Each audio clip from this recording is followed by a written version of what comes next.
Yeehaw, it's time to saddle up and hit the open range as we explore Big Sky, Montana.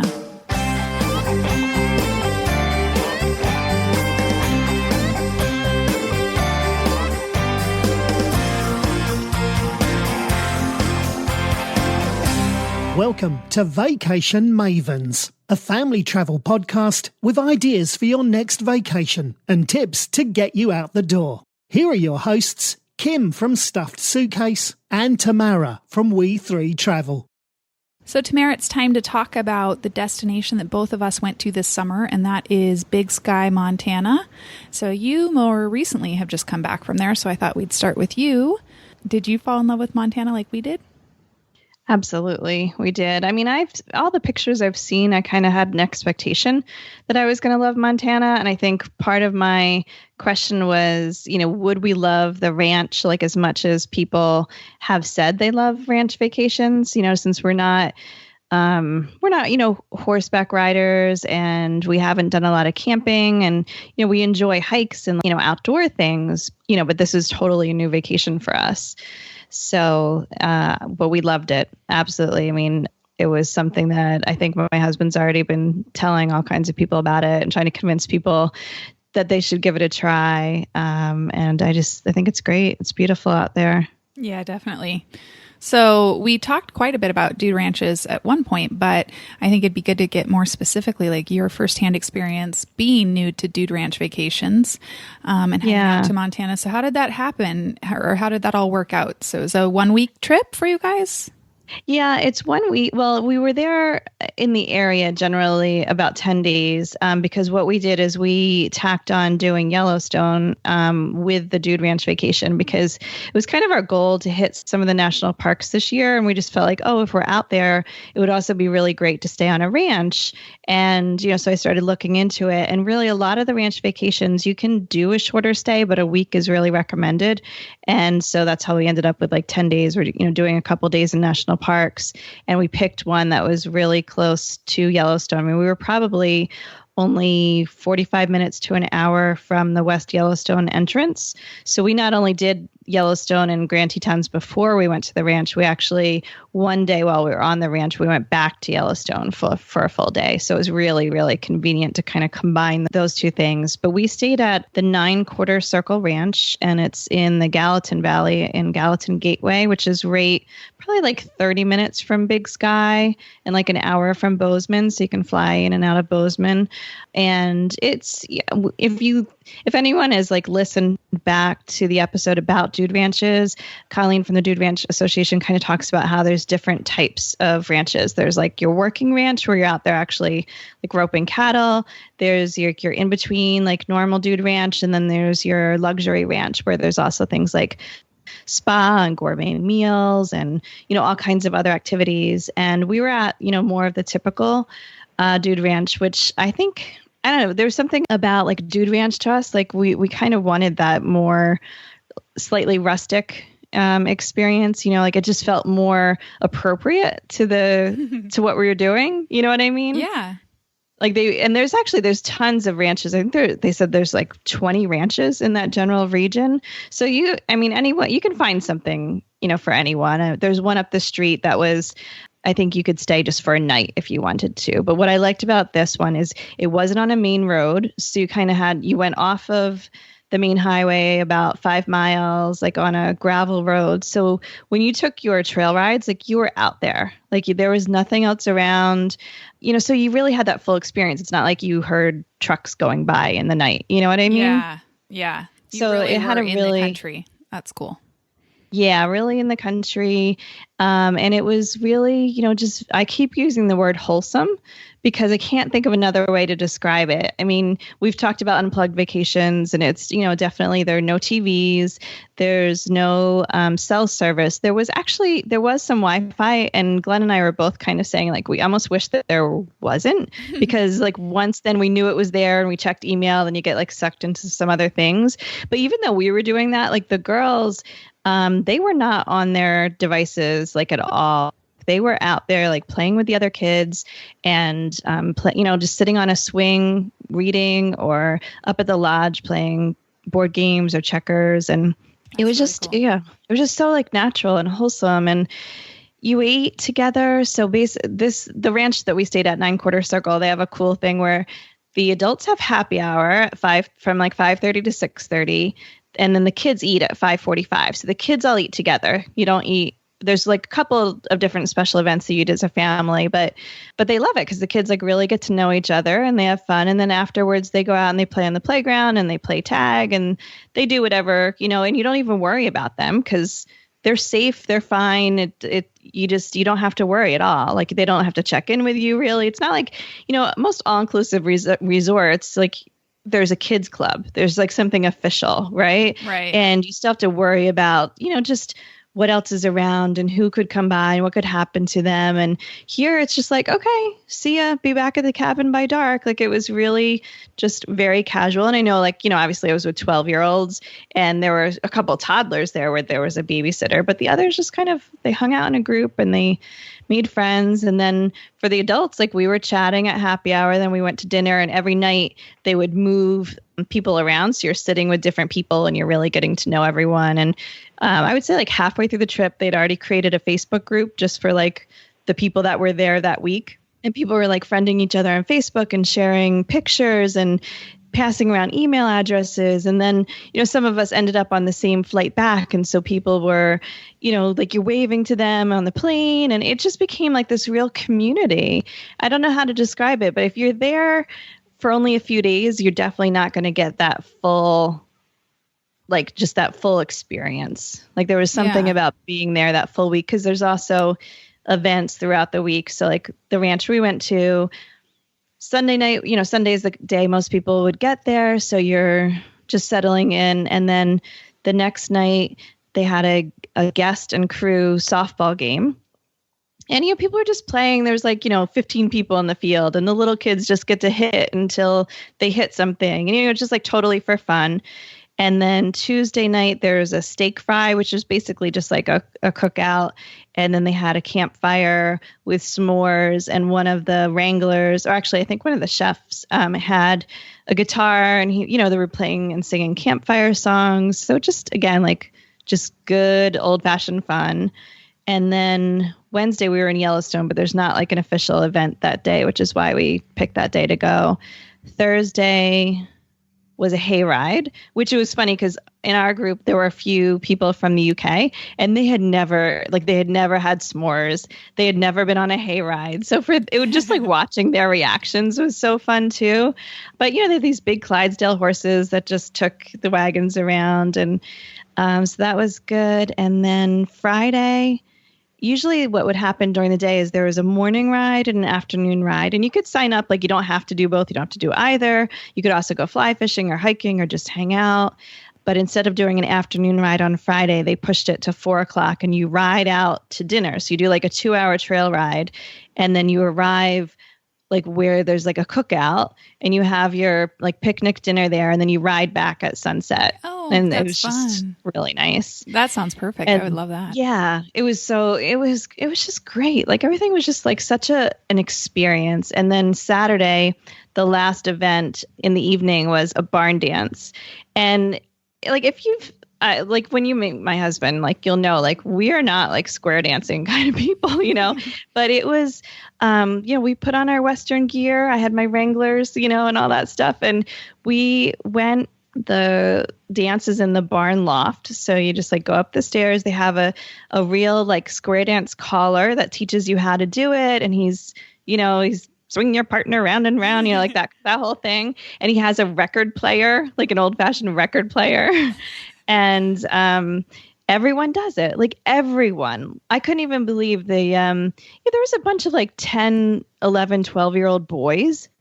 They were square dancing. Like they were happily square dancing. Like, if that was a school dance, none of them would want to participate. Right. Yeah. But there's just something about being there, like everyone, old and young, doing it together, and even like partnering up, they were okay with, so. Yeah. I mean, we joined. Cool. The only time we set out was when we were just too tired from square dancing. Sounds perfect. I think wholesome sounds like, just hearing from you, it seems like a perfect term to use for that, and kind of that back to the basics and just enjoying life again and not being so distracted by so much stuff that we let ourselves get distracted by. Yeah, I really recommend it for families as an experience. And, you know, I think you have to really think about some of those things and which one you choose, because I would imagine that as much as I would love, you know, luxury accommodations and gourmet food, you know, there's something just about the simplicity of certain experiences that makes it what it is. Yeah. What level did you say that one's considered again? What was it? Just like regular. A regular, yeah. Like the in-between. Not working. Yeah. Not working and not luxury. Yeah.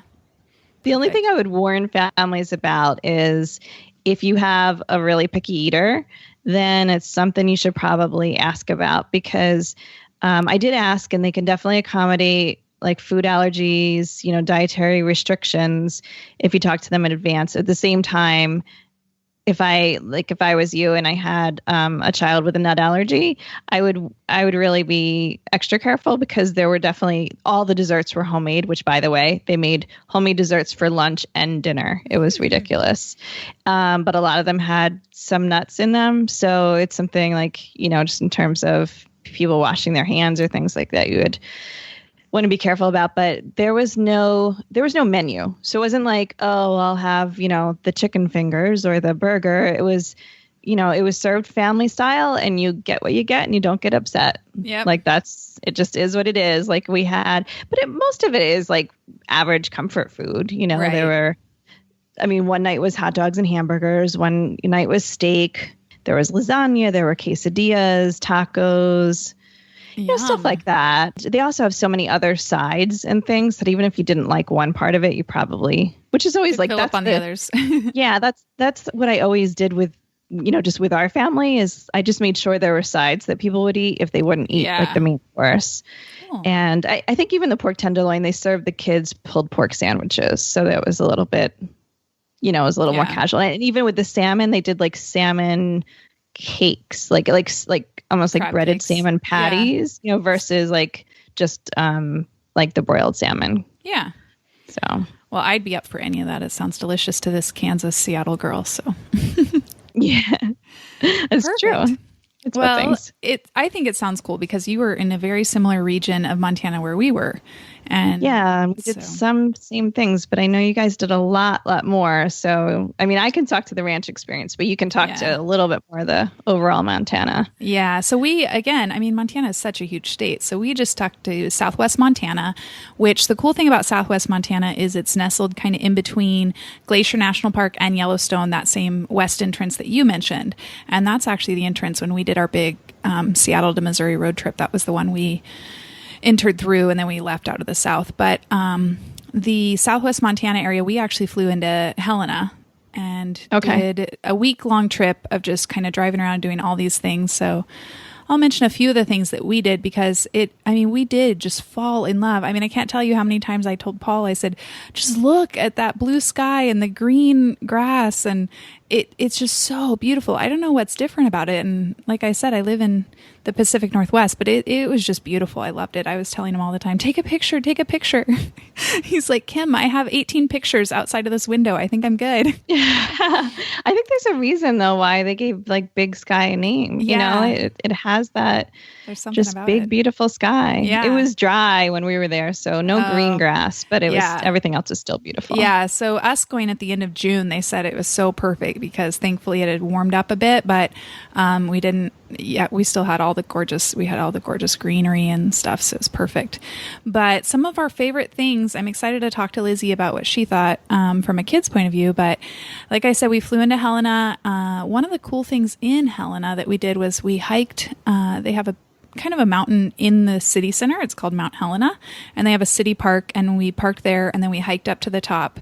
And I would say it probably took us, I'm trying to remember now, I should probably know, but about a half an hour just over to get up there. I would say it's just about a mile. But, you know, there's some good climbs on it. But the top, the summit is just gorgeous, beautiful overlooking scenery of just kind of on one side you could look and it was just rural country scenery. And then on the other side, you would see the whole Helena city center, actually the whole city, because it's kind of plains. Even though it's in the mountains, there are flat portions. So you could see the whole city too. And it was really cool to see that.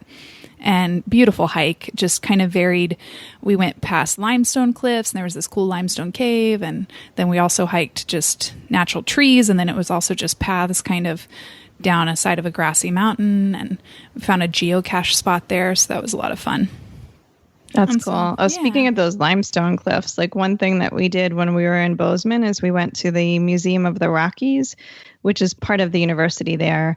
And they have a huge dinosaur display, and they do a lot of like current, like paleontology. And they said like something about the limestone, it's so great for fossils. And so they found so many dinosaur fossils in Montana. Yeah, and that's kind of, isn't it like the Badlands area? I'm trying to think, maybe I'm off. But I know that, we went to a big dinosaur find up in Alberta, and it's that same region. I think that same little area. There's just because I think it all used to be like, part of it was all like a sea at one point, I guess. Yep. So, yeah. Very cool. Yeah, so that's kind of one of the things. Then we drove down to a little town called Ennis, and we used that kind of as a stopping point. We did horseback riding, which we're going to talk about a little bit later. It was one of my favorites, and my kids absolutely loved it. And talking with you about your dude ranch, it's a very cool Montana experience. You definitely have to go horseback riding. Yeah.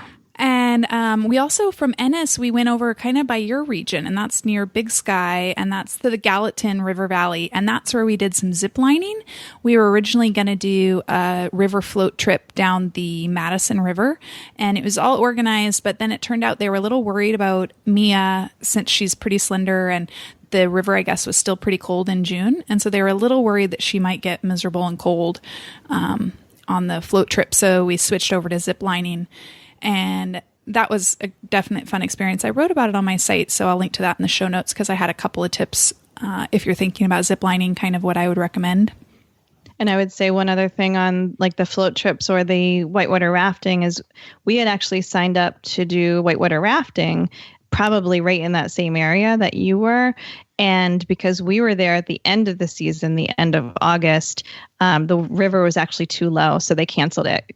So probably if you're there somewhere in between, like when you were there and when I was there, is probably like prime time, right? Right. Yeah. So if you want to do river stuff, hit July. Exactly. They told us that they would rent us like wetsuits and stuff if it was too cold, but we just didn't have a chance. That was a bummer. But yeah, it was kind of funny because they had mentioned the person who organized it for us. She had mentioned and asked about wetsuits, and the person who organized it was like, "No, it's fine." But then when we got there, the person who was in charge of the tour said, I'm not comfortable with her doing that. So it's kind of an interesting back and forth. But the zip lining was fun. And that area, that Gallatin area, is just so gorgeous. And that's where, for some of you that are, maybe you're a fan of Brad Pitt, but a river runs through it. I don't know if you heard about this while you guys were there, but that's where they filmed. Yeah, that's where they filmed a lot of that. A river runs through it. They filmed it on that river. Some of the places, it's so popular for fly fishing. As we were driving up to catch our flight out of Bozeman, like we just saw so many people fishing, and which is why it was like a big thing to learn at the ranch, which Glenn did a couple times, and I did once. I would have loved to try it eventually. We just didn't have the time, but I know fly fishing's huge out there, so if your family can do that. And then another big thing for Southwest Montana that we did, and they're big on, is ghost towns. And we went down to Virginia City and Nevada City, which it's kind of funny because it never really was too much of a ghost town, but it's kind of an old mining town that got abandoned, and then they started to use some of the buildings for firewood, and so a guy just said, hey, I'll just buy all this. And so he kind of owned the property, and it's this really cool Main Street, kind of total Western Main Street that you can walk up and down, like the wood boardwalks, and they've got very cool kind of, it's got one of the largest artifact collections in North America, I think. It's really crazy. It's just a labor of love for these people. And they'll create these, like there's a barber shop, and they've created these false stores that you kind of can look into, and you see the way it would have been set up in, 1890s. And then there's like a store. And so they've got all these old, like, canned goods, kind of replicas, and an old cash register. And so it's kind of a mix of artifacts that they have from that time period, and they create these almost shadow boxes, but real life look into what life would be like. And then mixed in there, of course, are all these normal operating businesses that have the kind of the original, I put that in quotes, fronts that it would have looked like back then in the day. So it's a lot of fun. And that's where we did some gold mining too. And they have a cool train there called the Alder Gulch train. And it goes because Virginia City and Nevada City are about a mile apart. And so they have this old train that just goes back and forth between the two little cities. And it was really fun. And they talk about it. And we stayed in they have this Nevada City hotel, and it's this old building. I don't know. I can't remember what they said it used to be. And it got put on location there. So it's not original to the area, but it's original to the time frame. And we stayed in one of their rooms that acts like it's kind of like a museum. So there was a chain across it that we took the chain off, and we had a locking door, but if nobody's staying there, they leave it open as a museum piece, but it's got period piece furniture and everything in it. And so it was a lot of fun. It's definitely, if you're looking for that cool step back in time, you have to go to Virginia City and Nevada City. And those are all near, it's a little bit further south, but still not too hard of a jump off from getting to Yellowstone and adding that in on the trip. And then I'd love to do something like that. Yeah. We were really kind of hoping to see a Western town. I think the closest we got was Gardner on the north exit of Yellowstone, but it didn't have that, it had a little bit of the facade, but in a modern way. So I would love to see that kind of, caught in time type of ghost town. Yeah, this one was really cool. And then, one of the big things is, they just got some great Montana state parks out there, but they have the Lewis and Clark Caverns. And those are, the caverns that you can go into, and you can take these tours in the summer, kind of between, Memorial Day and Labor Day. And you go down in, and, it's really cold down there. It's I don't remember now. It's a constant 50 degrees or something once you get down in there. We've done some cavern tours here on the East Coast, and we always have to remember to bring the sweatshirts. So that's a big thing. But the Lewis and Clark Caverns, we had done that before, and it really is amazing, and they do a good job with the tour. There's a bit of a hike actually also up to the entrance, of course. So you hike up, and then because you have to come down, and it's pretty cool when you're in the caverns. There's one spot where they have a little staircase because it gets tight, and I have a little bit of claustrophobia problems, but I actually did okay. But if you are severe, you really have it's definitely something. They have something they call a decision rock, where you can turn around and go back up so that you don't have to, because it definitely does there's tight spots, and it's dark. And but anyways, one point in the caverns, when you're in there, there's a staircase, and on it says 1 mile. And it's a really cool fact, because you're actually 1 mile above sea level, but you're still 300 feet below ground. So it's crazy, kind of a cool, it's very cool. I thought it was. Did you guys have any trouble with altitude when you were out there? Because for me, it was just so dry, and you have to drink a lot of water with the altitude. But there was one day when Glenn and Hannah both felt a little bit lightheaded. So they didn't ride that morning. Okay. We didn't have altitude sickness. Yeah, we didn't have it too bad. I definitely made sure the kids stayed hydrated. I think on our first day when we arrived, we did the Mount Helena City Park hike, and that one I know that some of us had a little bit of a headache and a little shortness of breath just after the hike. So that would be the only experience, really, I think. I will say we did one hike. It was just me and the girls, and they were charging up the mountain across the street from the ranch. And it was a very, very steep path. But from the very start, I was it was so hard. I'm what is wrong with you guys that you can just run up this hill? Yeah. As young Clearly not in shape the same way they are. Yeah, so that's some of the fun that we had, and there's amazing history there. There's also, we went into Butte, and we stayed at it's called the Copper King Mansion, and there's just this amazing story of history there. Mining is a big part of the history in Butte, and I think all around that region, mining has been a huge thing. Gold panning, sapphire mining, and those were some of the fun that we had too. So. Lots of fun. It's really an amazing, and like I said, Montana is such a huge state, so I'm just focusing on Southwest Montana, but it's amazing how much there is to do. We were in the Museum of the Rockies in Bozeman, and we were looking at the map, that showed different areas, and I was like, we just drove, like a couple hours, if you figured from like Yellowstone up to Bozeman, and look at this tiny little slice that we saw. Like, look at how much bigger Montana is.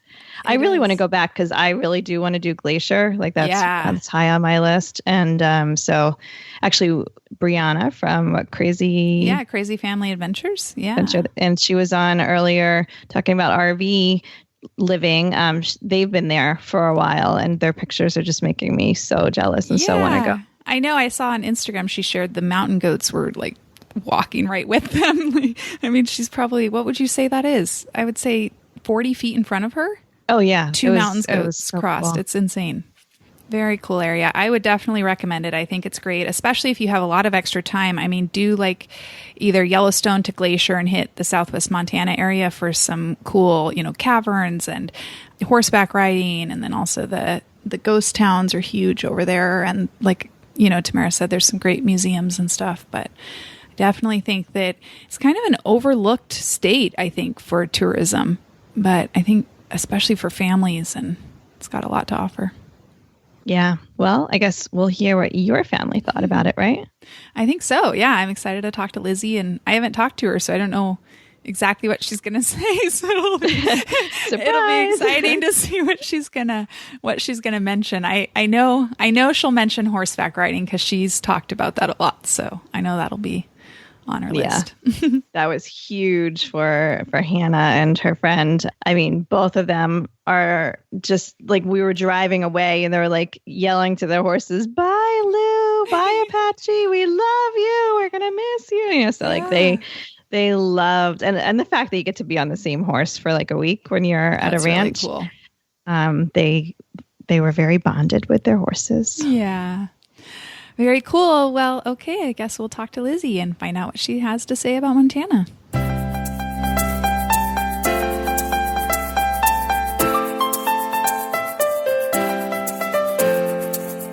And today we have a special guest with us, and that is Lizzie, my daughter. She is here to share a little bit about her point of view as a 12-year-old, what she thought about her vacation to Montana. So welcome, Lizzie.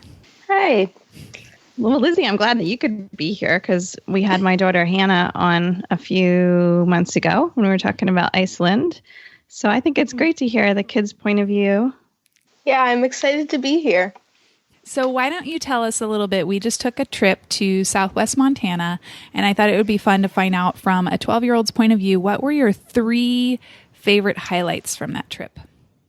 One of my favorite things in Montana was going horseback riding in Ennis.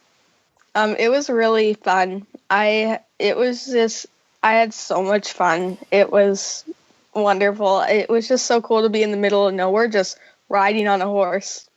How long did you guys go out? Was it like a 2-hour ride or shorter? I'm not completely sure. I think it was probably about an hour, 2 hours. It was actually 2.5 hours on the horse. It was a 3-hour excursion, but nice. 2.5 on the horse. Yep. Had you guys gone riding before? No, that was my first time, but it was so fun. I totally want to go again. Yeah, that was my daughter's reaction, and her friend too, who's 12. When we were at the ranches, they just loved it. They'd been like a little bit before, but this was their first experience doing it in that setting too. Yeah. Yeah, the setting was pretty amazing, right, Elizabeth? Yeah, it was super pretty and beautiful. Did you guys see any wildlife? No, not much. We saw like some birds and squirrels, but not a ton. We saw deer, which I was a little nervous about because they say like they can jump out of the grass and kind of startle the horses, and I'm like, please don't take off on me. Oh yeah. And we saw a coyote too, but no. And another group saw moose, which would have been cool as long as it wasn't too close. Yeah. Yeah, that's pretty cool.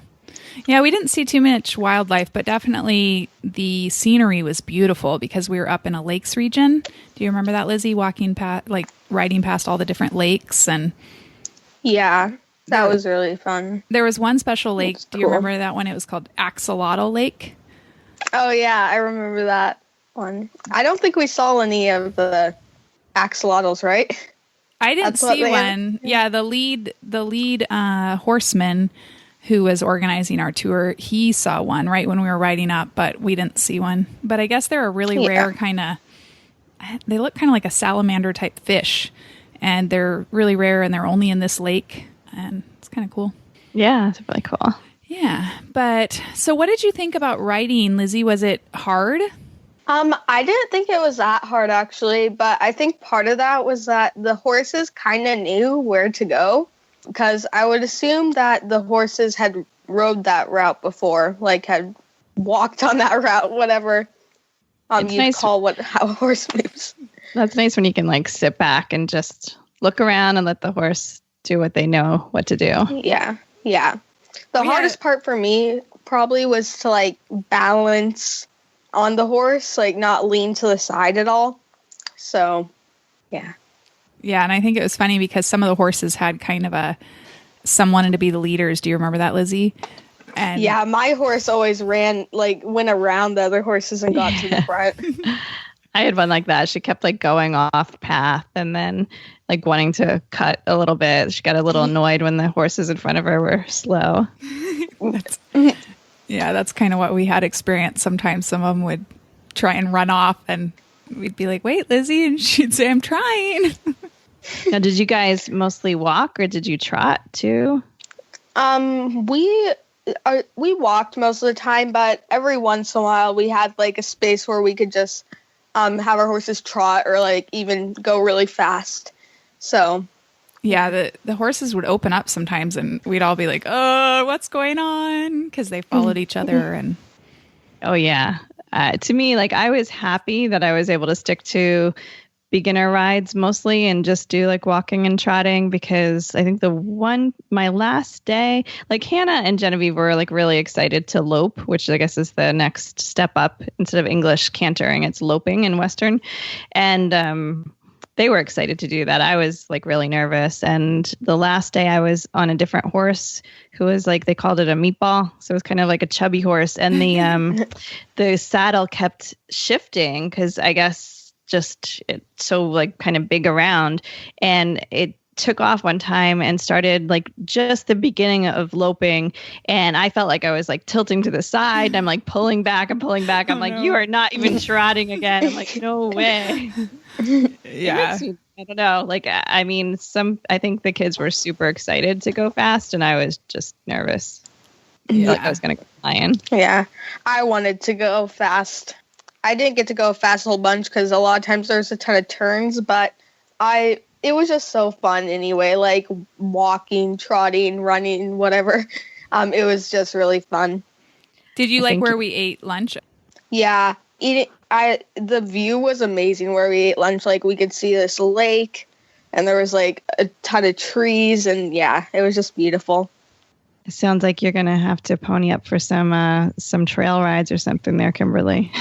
I think so. She was sold. She from the back of the horse, and we've had some great Disney vacations, but from the back of the horse, she said, "This is better than Disney World, Mom." I remember that quote. That's a pretty big statement too. Yeah. I think, Hannah said the same thing to me the last day. She was so sad to leave the ranch. And she said, we've been on a lot of awesome trips, and don't get me wrong, we've seen amazing things. They've all been great, but this is the best trip we've ever done. That's good. Yeah, I definitely thought horseback riding was really fun. And the trip was just so fun. Like, we got to see so much stuff. So what was your number great. 2? Kind of cut you off at your top pick. Well, I would say probably gold panning and sapphire mining. Oh, wow. That sounds fun. Yeah. They were kind of different. Yeah, they were kind of different. Like gold panning, you'd have like your sand, and you would put it in your pan, and you just shake through it, find some gold. I think I found like 2 little flakes of gold, like really Neat. small ones. It was mostly You get to garnet. keep them? Yeah. Yeah.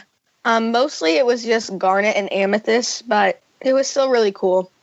Those And are you got to pretty. keep everything. Yeah. Yeah, it was. I thought it was super fun and cool. So is that like an organized tour? Is there a place that you go and do that? Or like, It's just like a little place you go and you just buy your sand and you shake through it. It's not like a big thing. It's kind of, you can ask questions to the person who runs it and get some help, but typically you just do it yourself. And yeah, it's just really fun and So were you cool there- to see what you find. were you there for like an hour, or how long did you stick with it? Probably about 45 minutes, I would say. That sounds about right. I'm not super good at remembering times, but yeah, I would say around 45 minutes. Yeah, Fun.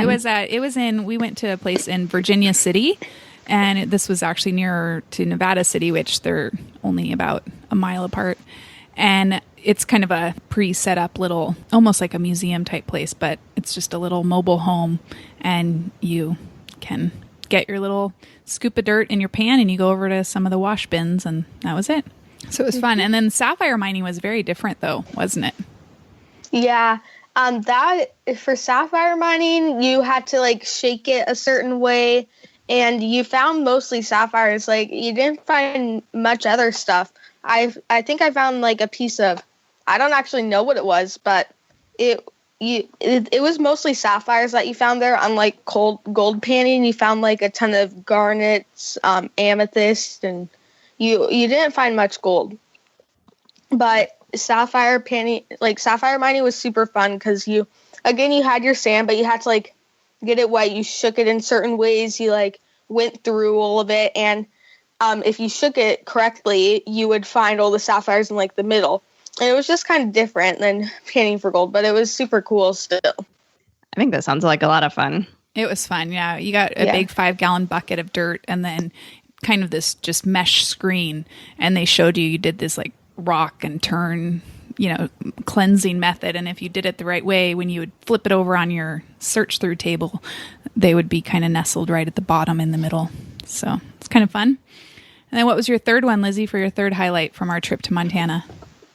Probably zip lining. I really like zip lining. It was just because I went on during summer camp. I went on a zip line, but it was a very short one, and so it wasn't super fun. But these zip lines were so fun because they were super long, and it was just really fun because especially since you were really high up, it was kind of scary. But when you did it, it was just great. It was wonderful. That was So a this fun was experience. the first time that you guys ziplined? Yes. Awesome. Yeah, it was the first time we did kind of actual zip lining. Yeah, I think the first time is the most exciting too. Because you don't know quite what to expect. And then when you step off that platform, it's like you get a little nervous and you realize how fun it is to like zoom. Yeah, the longest line was definitely the most fun because you could just kind of like sit back and relax and just go. It was just fun. Sounds like a fun trip. Mm-hmm. It was. So where does that make you want to go next? I am not sure where I want to go next. But you're open to doing something else, like outdoorsy or different, not just Disney, I guess. Mm-hmm. I've been wanting to go to Italy for a while. I've heard that. Yeah.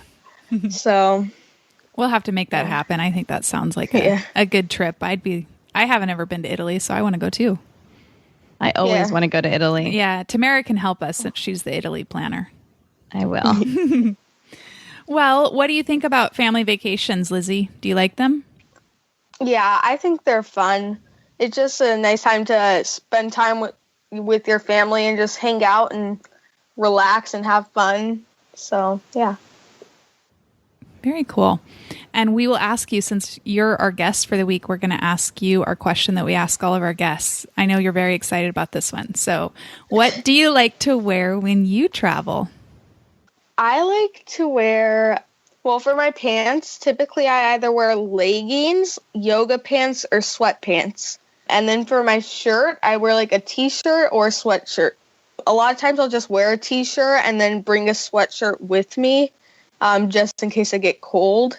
But that's typically what I wear when I travel, like on the plane rides especially. Perfect. Yeah. Was it cold out there when you were in Montana, like at night? Well, I'm not completely sure how cold it was at night, but it was quite warm. Sometimes it was cold and really windy. Sometimes it was just really warm, and I got like some sunburns.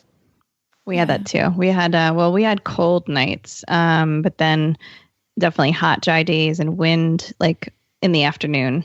It was like perfectly calm in the mornings and then windy in the afternoon, which I said is pretty typical, I guess, in the valley. Yeah, that's kind of like what we experienced as well. But the nights didn't get as cold as you experienced. We had some warmer weather. I would say it was in the later. 80s. Yeah, in the 80s during the day, and then probably just to the 60s at night, I would say maybe 50s. But Yeah, we were waking up and throwing a log on the wood stove in our little cabin. It was cold. And they ring a bell to like have you get up for breakfast. And I'm always like, no, I don't want to get up. It's cold. Stay bundled down. Well, thanks, Lizzie, for talking about Montana with us. Would you think it's a good place for families to plan a trip if they have, kids? Or what age do you think is good to go to Montana? I would say, I don't know if it's good for like really younger kids, because it's definitely something for kids probably maybe over the age of 8 or 9. That's what I would say. Because, I mean, the stuff they do, it's not something I would recommend for, like, really, like, younger kids, like, the age of 5 or 6. I would say, like, maybe, like, 8 or 9 and over. But because there's a lot of outdoor stuff, right? We did a lot of hiking and outdoorsy stuff. And Yeah. Cool. Okay, well, thanks again. Yeah. Thanks, Lizzie. Bye. Bye. So we are back now to talk about our app of the week. And it's something that actually we mentioned back in our national parks episode, but I will say that it's something that we really, really relied on when we were on our recent trip. And so I wanted to bring it up again. And that is that REI, which is, the outdoor clothing and equipment retail store, REI has an app for the national parks, and it's really well designed, and it really helped us actually plan our day. We knew we were going to have limited time both in Grand Tetons and Yellowstone, and they have a section that has gems, and so those are the things that you really should see.